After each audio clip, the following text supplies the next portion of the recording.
Welcome back to the Reef Care program. In this episode, we'll be looking at the Algae Management Program.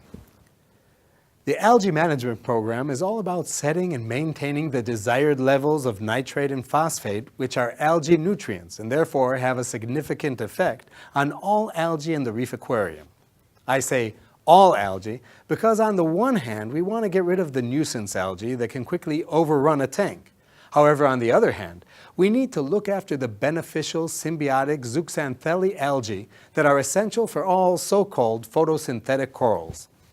The program itself is based on promoting a natural, biological process that can maintain the algae nutrients at a predetermined level without the need for reactors, resins, or other equipment, and which has no undesirable side effects. I'll explain how we do this shortly. But first, we need to understand the role played by the symbiotic Zooxanthellae algae in their connection to the energy corals need. Corals host millions of tiny Zooxanthellae algae inside their soft tissue. The symbiotic relationship is simple. Zooxanthellae are photosynthetic algae and use light energy to metabolize the carbon, nitrogen, and phosphorus waste products of the coral. In turn, the Zooxanthellae's waste products are made up of the carbohydrates, amino acids, and fatty acids, which are coral nutrients. In fact, the Zooxanthellae provide photosynthetic corals with approximately 85% of the nutrients they require to fuel their metabolic processes. The Zooxanthellae have a physical presence inside the coral soft tissue, protecting the corals from the intense light radiation by absorbing the light energy and shading the delicate inner layers. Reef aquariums tend to have higher levels of algae nutrients than in nature, which induces an overdensity of Zooxanthellae, giving the corals a brownish color rather than their natural vivid pigments. This, however, is not always a bad thing. Slightly higher densities of Zooxanthellae will provide relatively more energy, such as required for accelerated coral growth.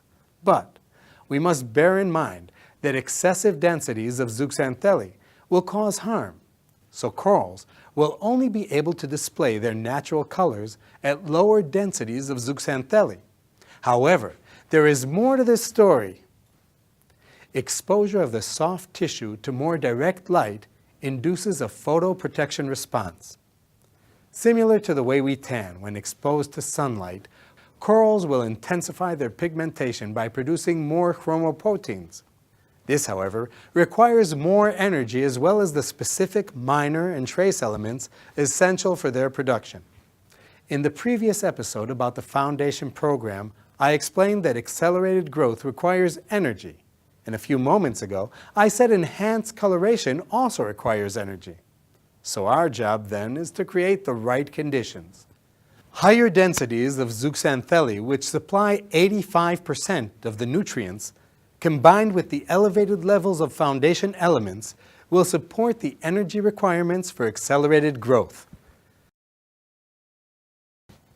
Since corals are only able to display their natural colors at lower densities of Zooxanthellae, to avoid an energy imbalance, we must reduce growth rates by lowering the foundation elements and increase the coral nutrients available in the water. The individual parts of the Reef Care program are coordinated to optimize the energy demands of the corals.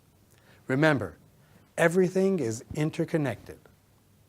In every aquarium with live rocks, marine substrate or porous filter media, there are anoxic areas that house colonies of nitrate and phosphate reducing bacteria. However, under normal conditions, there are not enough of these bacteria to reduce all of the algae nutrients that are constantly generated in an aquarium. Why?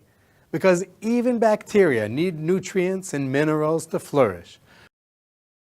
Recently, reef keepers have been experimenting with vodka, or vodka, sugar, and vinegar to regulate their nitrate and phosphate levels with various levels of success. Personally, I have better uses for vodka. Cheers.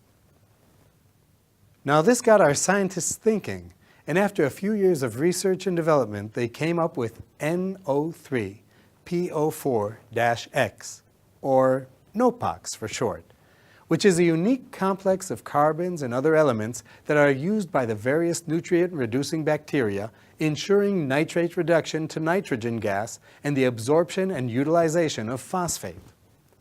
NOPOX is formulated for daily dosing, and when combined with weekly measurements of nitrate and phosphate, enables gradual changes and the fine control of algae nutrients that are so important for the long-term health of all corals. The highly accurate colorimetric comparator test kits that we developed specifically for dosing NOPOX detect the very small but significant differences at ultra-low levels of algae nutrients. Full instructions for using NOPOX or converting from other methods can be found on our website. However, as a rule of thumb to get rid of nuisance algae and promote accelerated coral growth, we recommend a nitrate level of between 1 to 2 ppm. And for enhanced coral coloration, a nitrate level of 0.25 ppm and phosphate level of 0.02 ppm. So there you have it. Our algae management program contains the supplement and test kits which can best help you set and maintain the desired levels of nitrate and phosphate, ensuring optimal water conditions for your aquarium. To learn more about the biological processes that are going on in your reef and the role of the other sub-program in the RCP, see each of the episodes in this series. So get with the program and make the most of your reef.